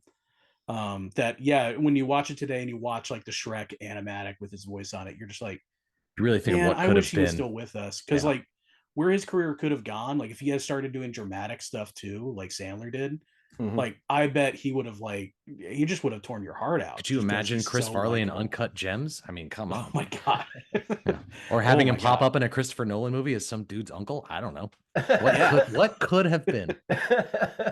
Yeah, just an unimaginable amount of talent that was lost. You're so right, Will. And I was watching this movie. I was worried that I was going to be so overwhelmed with like the feeling of nostalgia for it that it would take me out of it, as some of these movies do, watching it for the podcast. But no, I'm like, every line still hits, every beat, it still works. There's nothing that feels like super dated. It is still very much a cult classic for a reason. Yeah, it's funny you should say that, because that's actually how I went into it, was worried a little bit. Because I know, like I said, I saw it on a plane, I knew I saw it before, and I know my missus loves it. And I know a lot of people do, and I was kind of worried, am I walking into one of those kind of, I don't know, like American things? You know, is it going to work? Is it going to really translate? Is it really... Am I misremembering this? Like, is it really as good as people say it is? And as I'm watching it, like, by the time I got to the end, I'm like, this movie's brilliant. Yeah. You know, it just, why is it brilliant? I'm not quite sure. I mean, it does so many things that, like, you know, like other movies have done, like the bit where I always remember they hit the deer. The deer, put it in the back of the car, but when it wakes up and just trashes his car and shit like that, I was just like, it was so funny. But that's so delayed too, like from the time when they hit the animal to like where it comes back, it's like so long after. Like Trains, Planes, you forget that it's there. It's just, and then it's the bit where they get pulled over and he's like, just follow my lead, because David Spade is drunk and he's just screaming about the bees. Your firearms are useless against them. It's just so that was my favorite line. I knew every line to this movie. It was such a part of our lives growing. It was like the Austin Powers of its time. Like, people were just quoting this movie left and right because it was so popular. And I was worried. I'm like, am I misremembering this? But no, the second I'm watching, I'm like, all of the lines come back and I'm just reciting it. I'm laughing out loud, and it still works very well. Who's your favorite little rascal? Alfalfa?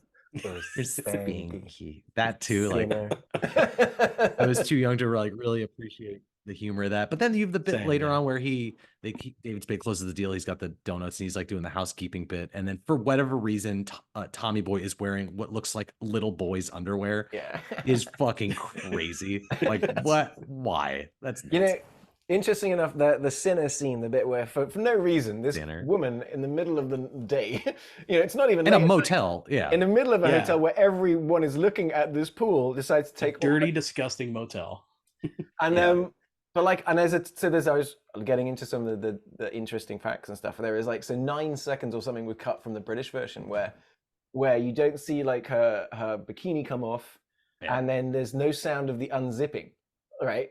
So that's by the way, he's very much wearing boxer shorts in that scene, so there's nothing to unzip. Good. And I think both his hands are up, so I was kind of like, what's happening? But it works. The thing is that like that's the version I saw on the plane. Is that, you know, because I was like, oh, that's right, I see now, because that because he's making all these jokes, but there's been no like. Oh, there's no allusion to him. Yeah. Yes. But it's funnier the other way. But this movie's like, I mean, like, one that ever since I was a child, since I saw this movie, is whenever I've got a desk fan. Luke, I used to have when he walks into him on that scene, he's got like the robot arm. I used to have that, and just being able to do the middle finger with it was so fucking. That's this fake Terminator arm. I loved it. I gotta find another one of those. So great. That was very nostalgic for me. So it gets interesting. Well, the plot's somewhat funny and ridiculous, because it turns out that Bo Derek is actually boning Rob Lowe, and then it was a fake marriage. Her long-term plan had been to just eventually divorce him and take it, but now it's all kind of played off. And so they're just trying to sort of sell the company, take the money and run. Very Addams Family values. Yeah, there you go. You've got Dan Aykroyd turning up as Ray Zielinski, this rival rival guy. But the bit that I didn't remember at all is the whole last 15 minutes where Tommy accidentally robs a bank. Yeah. Oh with yeah. a gun slide to After he hit me over the head many times with a hammer. Yeah. And then he decides to dress up as a suicide bomber and force his way in. Like, so the whole premise at the end of the movie is just ridiculous. Plan. Yikes. Yeah. Just great. Yeah. Just like I know it by heart. And it's just, again, like I was worried it's not gonna land. It's just so stupid, but it's very much still works for me. Yeah, I do like the fact that he just like, ladies and gentlemen, can I have a minute of your time? And everyone just drops to the floor. You throws the guns on the side immediately. Yeah. It's like then you like get the third act of this movie becomes very like SNL sketchy. Like you have them on the plane, then him in the bathroom, which is again just like the peak of like physical comedy. Almost in like there's a lot of overlap with like a Clark Griswold type of character in this. Like even the scene at the motel with the pretty girl, and then him in the airplane, like Vegas Vacation with the pen. And he's just got the child size life raft, which is him just grabbing it, just as literally big, just as child size, and he just puts it on. So, you're right. So many good bits. It's the bit where they do the Texas switch with David Spade. Yeah, which is real, which is done really well. And comes out like, wow. So like suddenly David Spade has just changed in the blink of an eye, and then you get the exact opposite is Tommy Boy goes in there. Yeah. And I was like, I love that he acknowledges it too. Like you don't ever get a cowboy switch where the character like acknowledges that it's happened. It's you know, Tommy standing there going like, hold on. I love that's one of my favorite underrated things is like because it's not that type of like surrealist type comedy like until that moment. And I love that they sprinkle it in there real quick and move on, but the character is like it works for that character. Yeah. It works for both of those characters. Like David Spade is very, very on the nose. And then, but then you have that scene later where the engine fan blows his wig off, which is like such like it looks good. It's really clever. It looks like so good. I've wanted to ask him like how because how it must have been a bald cap on. Oh yeah, for sure. Yeah, like definitely. But just it looks so good that I was just like, oh wow, it's unbelievable. For me, it was just like the fact that Chris Farley was able to get like 2 minutes of comedy out of changing the bathroom.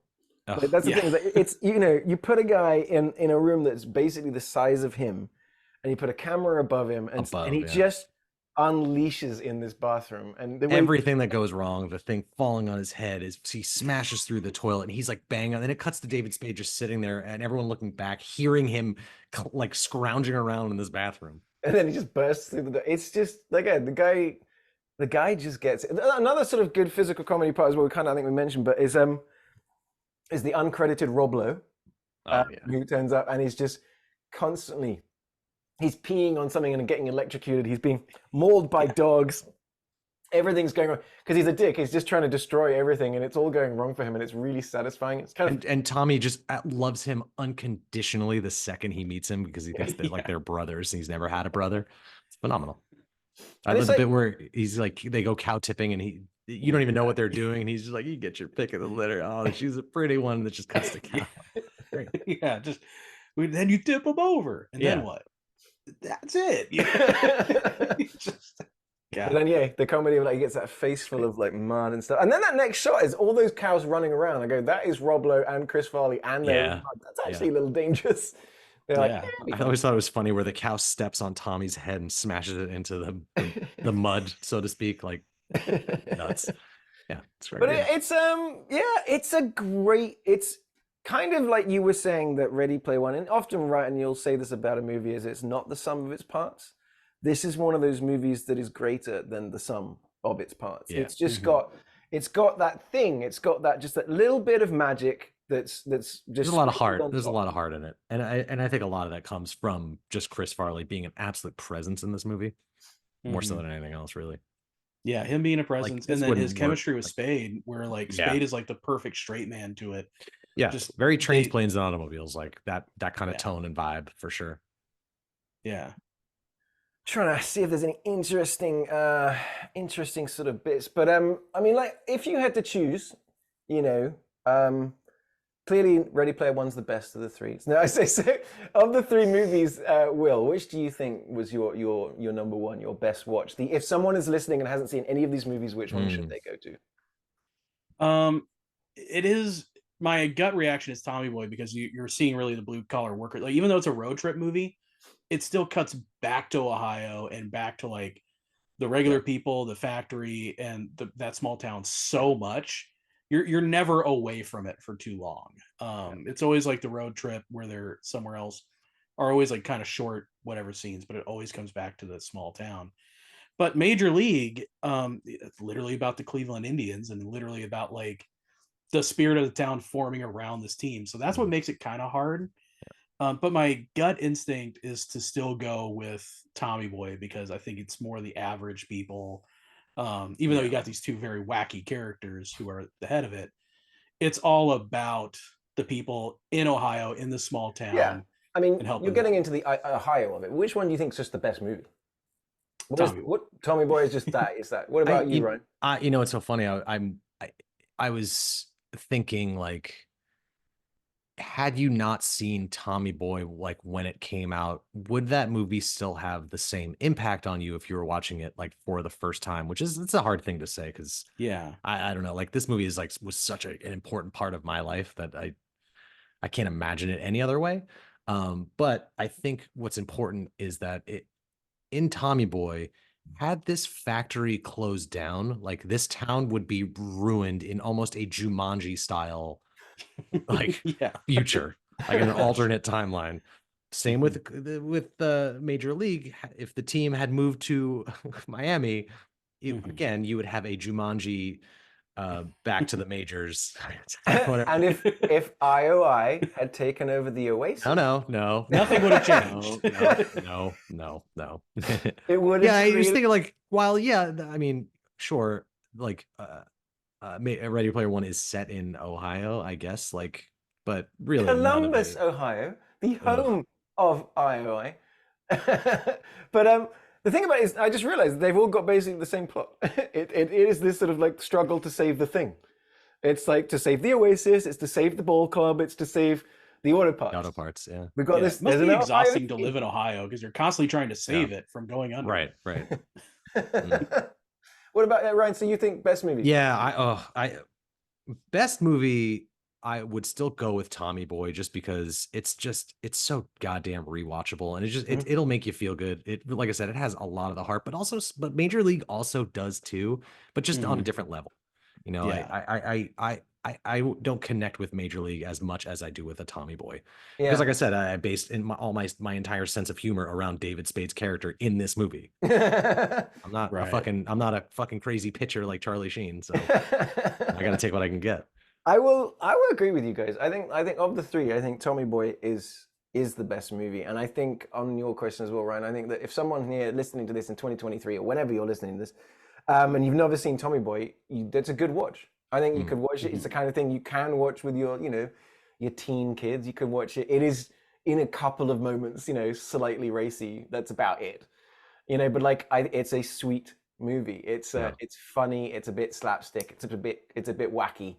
But and it's a good hometown. Like, it feels like that.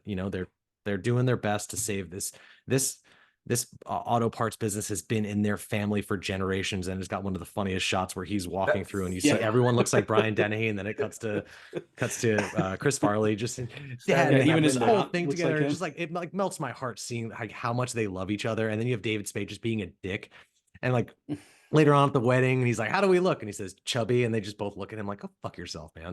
You're not part of this." And he's laughing at his own joke. Yeah, he's hammered. Great. Yeah. I think that's the champagne talking. Anyway. Yeah.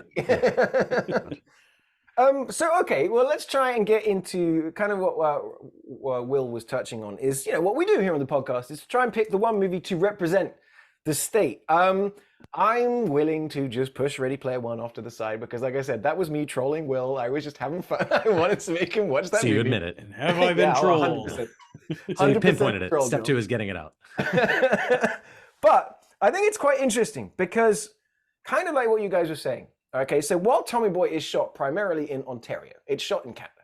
Okay, what it does do is kind of like saying it's the heart of the movie is about that kind of the blue collar, is about like the factory, is about the town, is about everybody.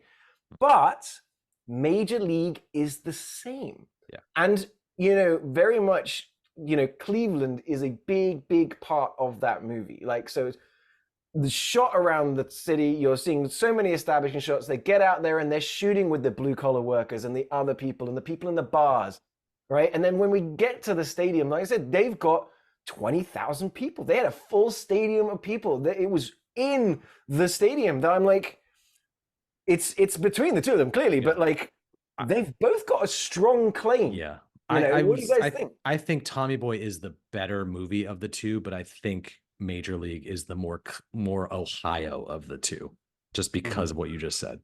It's got that. I mean, it's just that. Yeah. But if we want to shut up and let Tommy Boy win, we can do that too. So what do you think, Will? Yeah, I think I could see that too, because you're right. We do cut, around to like get the average person's opinion in Major League, like of the team. We do get the whole city kind of coming together, rallying around the team. It's shot there. It's an actual team. It's not a team they made up for the movie. So I think all that definitely works in Major League's favor. I could be swayed by that kind of argument. Like, it's tough because you want to give it to Tommy Boy. You do. Too. You really do. But I'm like, but logically, I feel like Major League's got it. I think if you put them side by side and you had to tick things off, you're like, but I think I'd be fascinated. I wish, we had someone from Ohio on the show right now, because it'd be like, I'd be interested to see, because you guys, you as soon as I said Ohio, you were like, ooh, Tommy Boy, Sandusky, Ohio, right? It was like an instinctual response to you. Whereas I think, but then Ryan, yours was like, ooh, wait, Major League. Oh yeah, immediately, yeah. I've been waiting to do Major League for this entire show. I should have done Major League too. Oh, well, season 2, baby. So like, we're leaning towards Major League, aren't we? I think so. I think so too, but we're gonna be disappointed. If we're doing like the money ball of it and we're going purely statistical, then yes, I think Major League is probably the more Ohio of the two. But if we're going for heart and soul and feeling, then it's definitely Tommy Boy. Well, then there you go. Boom. We are going to go with heart and soul and feeling, because that's what movies are all about. It's not about the numbers. It's about how they make you feel. And like Tommy Boy has got just so much heart to it that even though it is shot in Canada and none of the places are really in Ohio, it's got that thing that I think, let's do it. Let's give it to Tommy Boy. What do you think? There's a reason you can buy like Callahan Auto Parts shirts and like stuff. I'm sure you can buy like Ricky Vaughn. I'm sure you can buy Rick Vaughn jerseys and shit, but I don't know. Can't buy any Cleveland Indian stuff anymore. I'll tell you that much. That is true. Are we doing it, guys? Yeah, it just feels right. It just feels good. It does feel much right. like a fat guy in a little coat. I think Tommy Boy is the most Ohio film. Yeah. A line my stepfather still quotes at me to this day. Not to me, he quotes it at me. So you heard it here first. It's official that the movie to properly represent Ohio as the best movie ever made about Ohio, until such time as we have Major League 2 or some other movie. Or Ready Player 2. On the show. That Tommy Boy is the official movie here at the United States of a Movie podcast. That makes me happy. I'm happy with this choice. Yeah. I think we did the right thing. I know logic, Major League, but heart, Tommy Boy. Reason will prevail. Yeah. So before we move on, this is the part where I like to sort of get into the also rans. There were a few, because I almost went with Draft Day. Ivan Reitman movie. It's Kevin Costner. It's actually a good movie. I do own it. It's quite a fun watch, but considering Major League was on the list, I was like, another sports movie. It's all about the Cleveland Browns. And it has all of the city as well, that it would have honestly just ended up being a Major League versus Draft Day kind of like fight. So plus I also wanted to troll Will by making him watch Ready Player One. So Will was just gonna pick all of the Nightmare on Elm Street movies. Yeah, I was thinking about picking those, because when you said like you hadn't seen those, I was like, oh well, this would be a good. I know it's not our Halloween episode, but I'm like, this would be a good chance to like. Oh man, I could have never seen any Nightmare on Elm Streets. Oh man, do any of them take place during Christmas? I might have to put this on the list. I was gonna pick The Faculty. I love that movie. Oh, Faculty's so good. Yeah, that's Robert Rodriguez, isn't it? Yeah, that's a really good movie. I only ever saw that once. I was surprised. It's good. I watched it again recently. Good. It holds up. Yeah, I watched. It was because that movie. It was that movie and Disturbing Behavior had come out, so it was very like very like starring a young Cyclops. Fuck is James Marsden? James Marsden. Yeah. That's yeah, that would have been. That's the thing is, Ohio had a lot. I mean, I'm intrigued. I was part of me was hoping it did do like a Nightmare on Elm Street. Like you guys know, I don't like horror movies, but you've kind of got me turned around on them. They are quite fun. You know, they're just not my choice. I think it's because I just didn't want to be scared as a kid. You know what I mean? I go, Halloween. Who I want nightmares for? Halloween 3, Season of the Witch. Oh man, does that take place in Ohio? I'm just looking on the Wikipedia page. Oh, we could have gone. We could have switched it up and gone with A Wet Dream on Elm Street. Oh, that's right. I did see that. You did bring that up a number of times. Maybe we've got to do that one time. Is all the porn parodies or something? Yeah. Oh my god. The most inventive titles you'll ever see. But also, you know what, Will, like you were just saying, is like when you asked that question, I realized that we are now knocking on Christmas, and I thought I had a plan for where we're going next week, but no, I think it's time to do we're going to do a special episode next week. We're going to do the special. We're going to do the United States of Movie Christmas special. We're going to find the best or the movie that we consider Christmas. I've got one I can't wait to add to the list. That's a little bit off, a little bit wacky. It's not Die Hard, but it's one that takes place during Christmas. I used to watch it around Christmas, and it's got this kind of like sort of Spielberg. We're watching Ready Player One again. No, you'll see. Yeah. But next week we're going to be doing our Christmas movies. So if you listen to this podcast, you find us on Facebook, the United States of a Movie. You can find us on Reddit as well. We've got a subreddit. Send us your suggestions. I know please. Having some people answering, and he's dreading the if winning right now. Yeah, if you go to my TikTok, I'm have it open for my audience to suggest Christmas movies, and there is one clear winner right now that I really hope does not win, because I don't want to watch this movie. But A Wet Dream on Elm Street. That's just an invitation. Which one? A Wet Dream on Elm Street. That's the one I'm rooting for. Yeah. But no, like go and comment in my comment sections. I'm tracking what movies are getting mentioned more than others. And give me your suggestions, because I'm going to go with the audience pick on this one, because I know what I'd pick. Oh, wow. That's not fun. You can find Will as entitled Willennial on TikTok. Ryan, does Terrifier 2 take place during Christmas? Sadly, we have to wait until Terrifier 3 next year. I was going to say, the third one is a Christmas one, isn't it? No. But we could just watch the trailer for Terrifier 3 and just talk about that for an hour and a half. So I've never seen these movies. They look absolutely crazy. Ryan is obsessed with them. But yeah, next week we're going to get all Christmassy. I'm going to change the plans. I thought I knew where we were going, but no, we're going to do a Christmas special next week. That's going to be great. So we'll see what Will brings to the table. I'm excited for my one. Ryan, bring something interesting. All right, let's try and mix this up. Let's try and find some random Christmas movies love it. People have forgotten. I already have something in mind. We'll talk about it. To everybody though at home, please do us a favor. If you're watching us on YouTube, subscribe, hit that little thing and the notifications bell. That really helps. Drop in the comments and just tell us we're doing a bad job, but that helps the algorithm. We'll engage with you. It's great. If you're listening to the podcast, please share it, like it, rate it is a great way of doing it. If you're listening to us on Apple, we really do appreciate when you guys do reach out, and this is just so much fun for us. So from Ryan, Will, Will, I'm sorry, mate.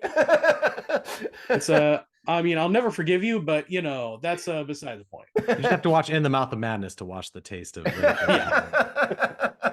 And Ryan as well, buddy. Thank you so much for dropping in. Great choices. Again, that was a fun week. I enjoyed myself for all three, but you guys, I know, enjoyed at least two of these movies. From me, from Ryan, and from Will, then this is the end. Thanks for joining us for this episode of the United States of Movie Podcast, and we will see you next time.